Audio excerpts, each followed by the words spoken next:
He recibido la invitación ya de la Junta Directiva de la Asamblea Nacional para juramentarme como presidente constitucional del periodo 2025-2031, el 10 de enero próximo, ante el Palacio Federal Legislativo, ante el soberano de Venezuela, y confirmo públicamente que he recibido la carta de invitación y que asistiré formalmente al cumplimiento del juramento constitucional, de acuerdo a la Constitución, ante quien se juramenta el candidato vencedor. Una vez promulgado así por el Poder Electoral. También quiero saludar al presidente del Poder, el quinto poder de la nación, Poder Constitucional, el Poder Electoral, doctor Elvis Amoroso, presente. Hoy estaban en la guerra psicológica diaria. La revista Semana de Bogotá, que es la revista del narcotráfico de Álvaro Uribe Vélez, de Iván Duque, la revista de los paramilitares, hoy, Diosdado, hoy tituló, Elvis Amoroso huyó de Venezuela. Le digo a Vicky Dávila, cómplice del narcotráfico colombiano y de los paramilitares, te volviste a pelar. Sigan ustedes como van, que van bien, con la mentira, con el fake news, y nosotros con la verdad. Poder Electoral de la Nación, Elvis Amoroso, cumpliendo como siempre sus funciones. La Voz de América presenta.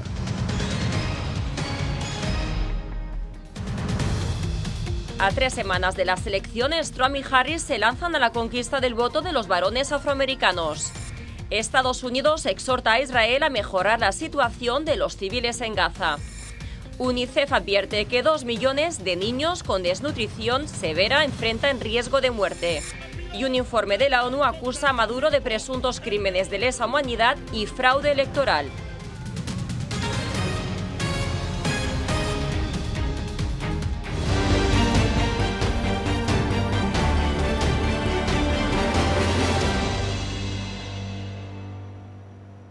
Hola, ¿qué tal? Bienvenidos al Mundo al Día. Desde Washington les saluda Carolina Valladares. Empezamos.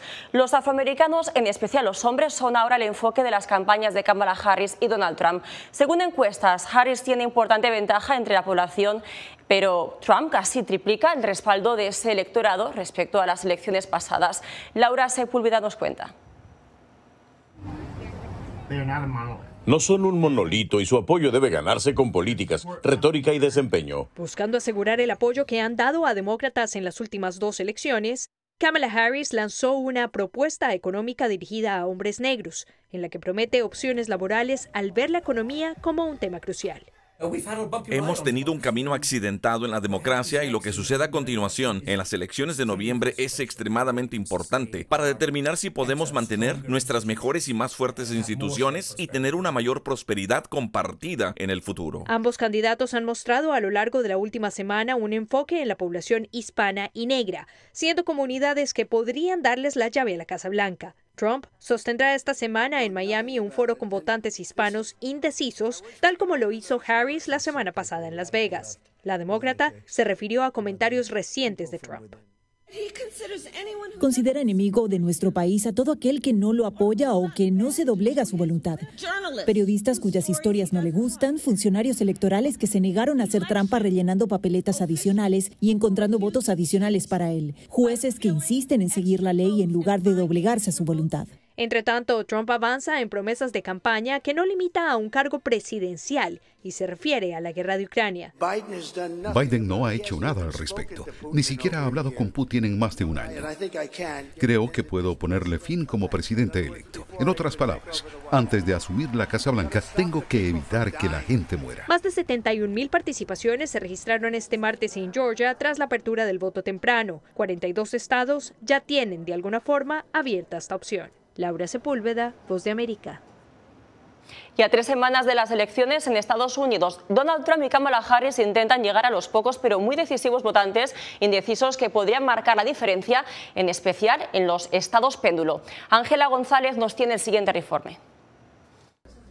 Con la votación anticipada ya en marcha en muchos de los 50 estados, algunos estadounidenses ya están eligiendo a su presidente. Pero todavía quedan votantes que dicen estar indecisos entre Donald Trump y Kamala Harris. Solo quiero ver y entender quiénes son, y realmente ambos lados no han estado demasiado involucrados y son nuevos en todo el clima político. Ambos vienen de orígenes interesantes y diferentes. Los votantes indecisos representan aproximadamente el 3% del electorado, según encuestas de opinión pública. Las campañas dirigidas por Harris y Trump están convenciendo a algunos votantes indecisos, dice este politólogo. La población de votantes indecisos se está reduciendo. La mayoría de las personas se decidirán antes del día de las elecciones y lo que realmente importará será el resultado de la movilización sobre el terreno del Partido Demócrata y el Partido Republicano, en lo que probablemente será una elección extremadamente reñida. Trump y Harris tienen diferentes desafíos para convencer a los votantes indecisos. Él necesita asegurarles a los estadounidenses que, en primer lugar, respeta el Estado de Derecho, que no se volverá loco ni caótico si se convierte en presidente. Ella, por otro lado, tiene menos experiencia. Hace unos años adoptó posiciones mucho más liberales que las políticas que defiende ahora, por lo que tiene que asegurarles a los votantes que la Kamala Harris de hoy será la que tendrán como presidenta. Ángela González, Voz de América. La crítica situación humanitaria en Gaza ha llevado a Estados Unidos a expresar la profunda preocupación de la administración Biden y solicitar a Israel acciones urgentes. Celia Mendoza, ahí te vemos con nosotros. Celia, ¿qué más plantea la misiva enviada por Estados Unidos a Israel? Carolina, realmente lo que están buscando es que se cumplan los acuerdos que ya se habían establecido en el mes de abril, cuando se había reducido el acceso de ayuda humanitaria a Gaza. 350 camiones diarios es una de las primeras peticiones que hace el gobierno estadounidense, pero tiene una larga lista que se debe cumplir antes de los próximos 30 días. El Departamento de Estado confirmó el envío de una carta diplomática escrita por Anthony Blinken, secretario de Estado, y Lloyd Austin, secretario de Defensa, a Israel para expresar una profunda preocupación sobre la situación humanitaria en Gaza y pidiendo acciones concretas en los próximos 30 días. El secretario junto con el secretario Austin pensaron que era apropiado dejar claro al gobierno de Israel que hay cambios que deben hacer nuevamente para ver que el nivel de asistencia que llega a Gaza vuelva a subir. Ya hoy están en niveles muy bajos y dejaron claro que habrá consecuencias si no lo hacen.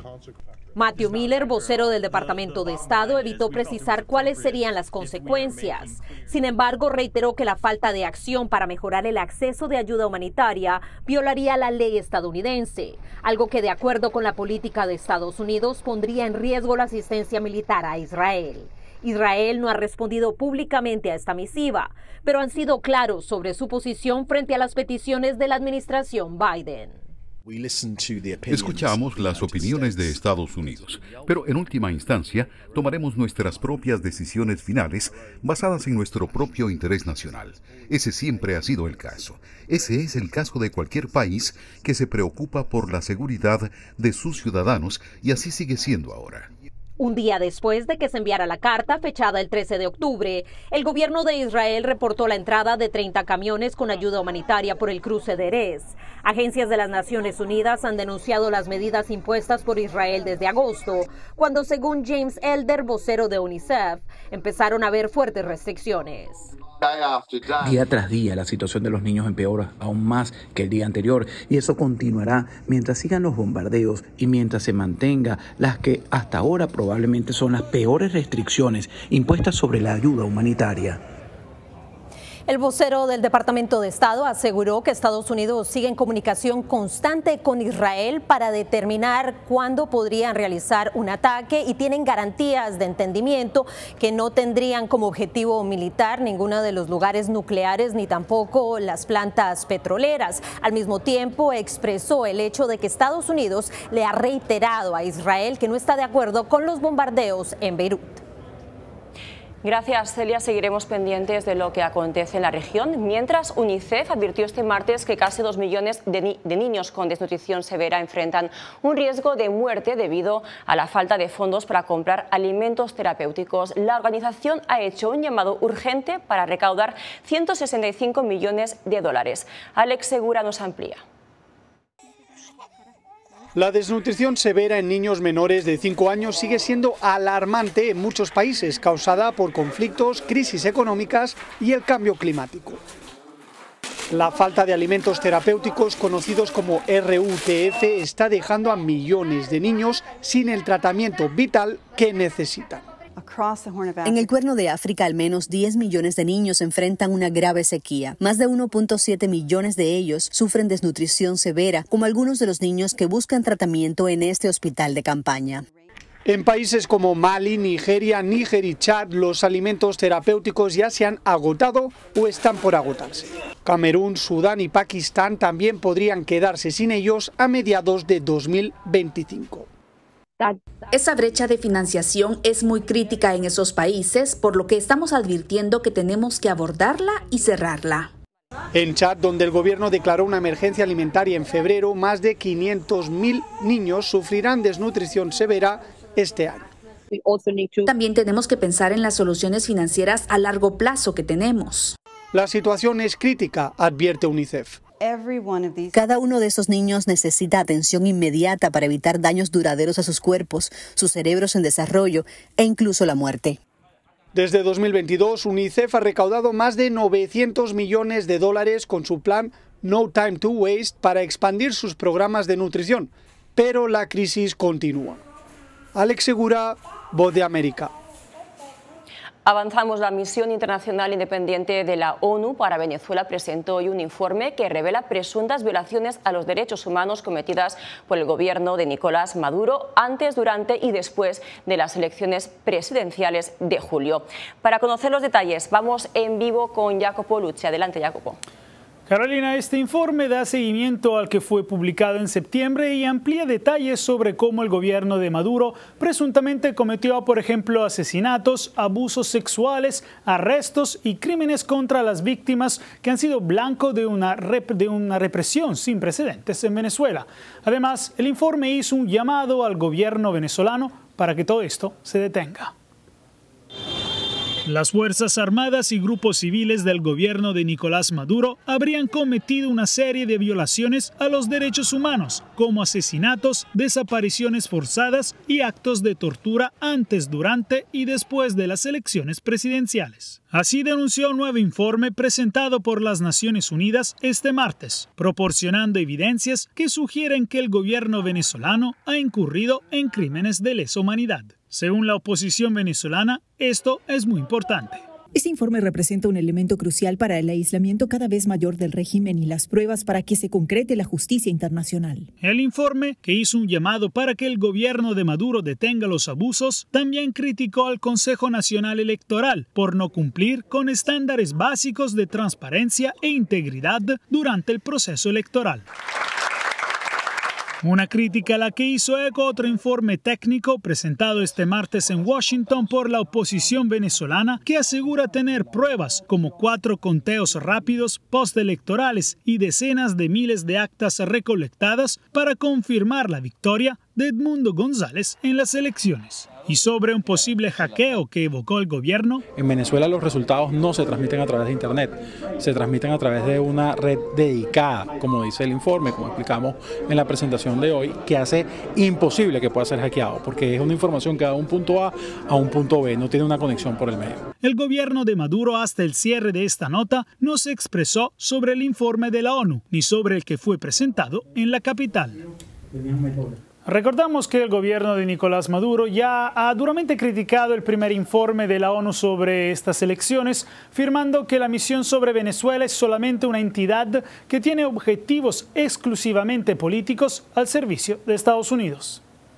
Gracias, Jacopo. Y seguimos en Venezuela porque el presidente Nicolás Maduro renovó a 4 altos mandos militares y ratificó al ministro de Defensa. Dijo que su meta es disuadir eventuales agresiones. Álvaro Agarra tiene esta información. En su programa semanal de televisión, el mandatario Nicolás Maduro llamó a los militares a perfeccionar el sistema de defensa del país y anunció cambios en la cúpula militar, mientras que ratificó a Vladimir Padrino López como ministro de la Defensa, cargo que ocupa desde hace 10 años. Profundizar la fusión cívico-militar policial.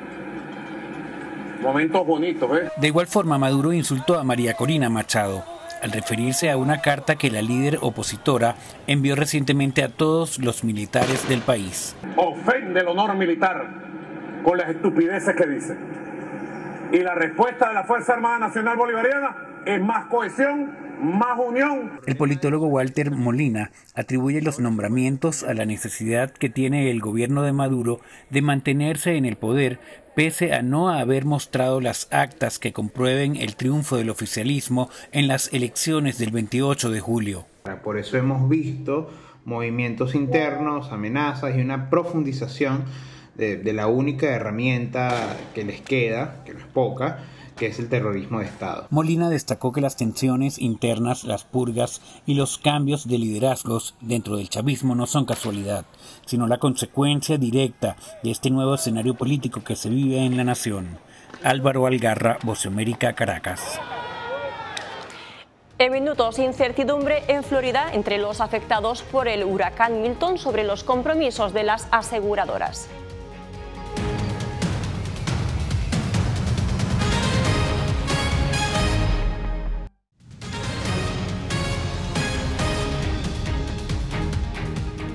A casi una semana del impacto del huracán Milton en Florida, la magnitud de los daños es tan cuantiosa que podría cambiar el costo promedio de las pólizas de seguro. José Pernalete tiene este informe.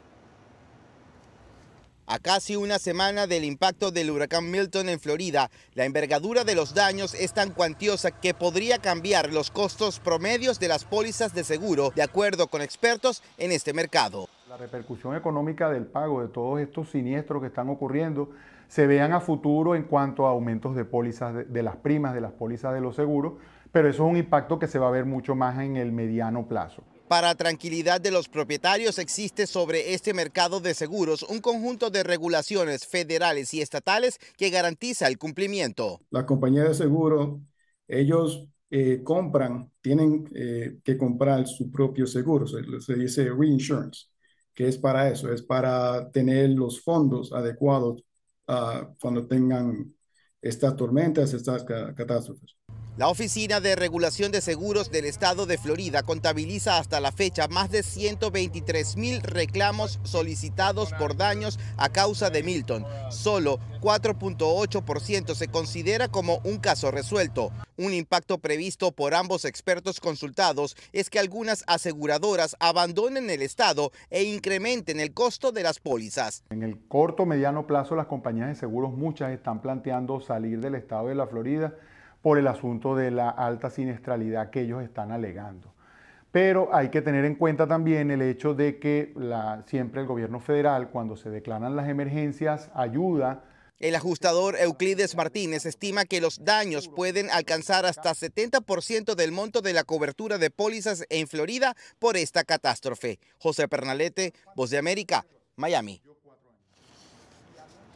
Al menos 92 personas siguen desaparecidas en Carolina del Norte, semanas después de que la tormenta devastara la parte occidental del estado. Según el gobernador de Carolina del Norte, Roy Cooper, la Guardia Nacional del estado sigue con los trabajos de búsqueda y rescate. Hasta la fecha ha habido al menos 118 muertes en Carolina del Norte relacionadas con el huracán Helene, lo que representa casi la mitad de las 243 muertes por la tormenta en varios estados. El huracán tocó tierra el pasado 26 de septiembre en la costa del Golfo como categoría 4 y luego avanzó por el sureste en los días siguientes. Activistas nicaragüenses critican al Banco Centroamericano de Integración Económica por otorgar nuevos préstamos al gobierno de Daniel Ortega. Donaldo Hernández nos informa. El gobierno de Nicaragua recibirá $330 millones en créditos otorgados por el Banco Centroamericano de Integración Económica, tras varios meses sin realizar desembolsos. Con $130 millones para el mejoramiento de los servicios de agua potable, 200 millones para la estabilidad macroeconómica y monetaria del país. Aunque el ministro de Hacienda y Crédito Público, Bruno Gallardo, asegura que los recursos serán destinados al mejoramiento económico del país, nicaragüenses exiliados consideran que esta entidad contribuye a la represión del gobierno contra sus opositores. Y lo que queremos decirle es que dejen de darle plata a los Ortega Murillo para que dejen de reprimir. Hace unos días, Estados Unidos anunció que votará en los organismos multilaterales por el bloqueo de todos los préstamos a Nicaragua por la falta de democracia y violaciones a los derechos humanos. Sin embargo, el BCE continúa otorgando financiamiento a Nicaragua. Este importante banco se ha convertido en la principal fuente de financiamiento con recursos frescos para la dictadura de los Ortega Murillo. En ese sentido, el ministro de Hacienda asegura que la línea de crédito obedece al buen récord que tiene Nicaragua. Mientras, los activistas exiliados aseguran que seguirán protestando para evitar más préstamos al gobierno de Nicaragua, acusado de violar los derechos humanos. Donaldo Hernández, Voz de América. En minutos, hasta 16 binomios aspiran a la presidencia y vicepresidencia en Ecuador. Algunos se llevan las manos a la cabeza por esta elevada cifra. Enseguida les contamos.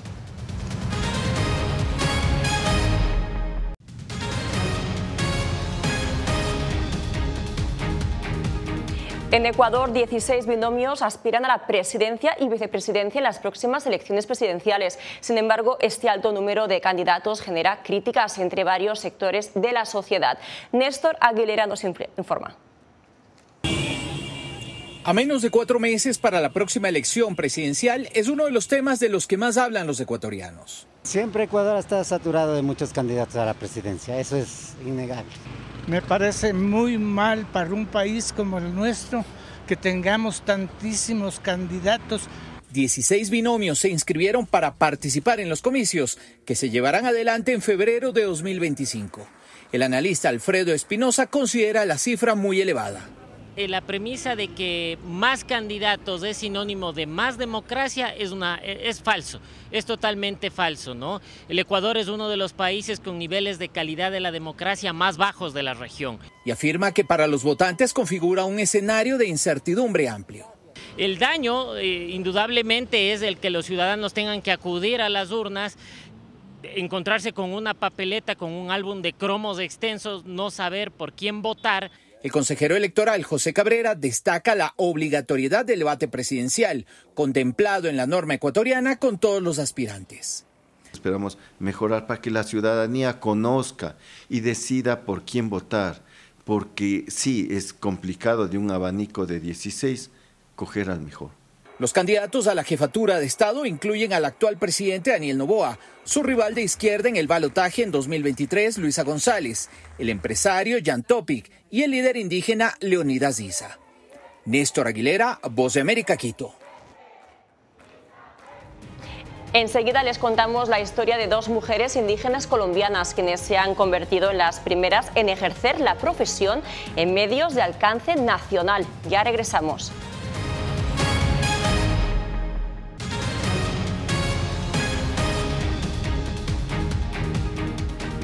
En Colombia, 2 mujeres periodistas indígenas se han convertido en las primeras en trabajar en medios de comunicación de alcance nacional en su país. Yair Díaz conversó con las protagonistas.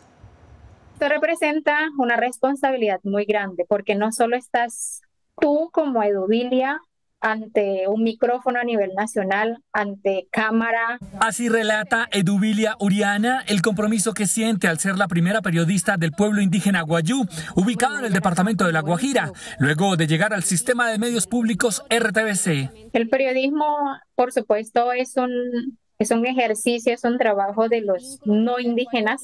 Lo hemos adoptado precisamente para visibilizar lo que es el pueblo indígena. Yo vengo de una familia muy pobre. A Eduvilia Uriana la acompaña Sandra Chindoy, oriunda del pueblo indígena Camensá del departamento del Putumayo y quien se ha convertido en la primer presentadora indígena en la televisión colombiana. Yo creo que al final tenemos la misma lucha, ¿no? Y es que yo siempre creo el rol de nosotros en los medios de comunicación va más allá de lo que uno es. Las comunicadoras esperan seguir abriendo las puertas a las mujeres indígenas para que se reconozcan más sus habilidades y el talento que muchas veces no se visibiliza. ¿Qué hay en tu región? ¿Cuáles son las voces? ¿Cuál es la diversidad de tu pueblo? No solamente estamos hablando de desnutrición, sino que ¿Cuál es ese lado bonito de La Guajira? Que de aquí en adelante Colombia se acostumbra a ver en la radio, en los medios digitales, en la televisión, rostros indígenas. No bailando y danzando, no, proponiendo contenido editorial. Jair Díaz, Voz de América, Bogotá. Y se acabó la espera en el Zoológico Nacional de Washington, D.C. Este martes llegó a la capital de Estados Unidos la nueva pareja de pandas después de un largo viaje al más puro lujo asiático desde China.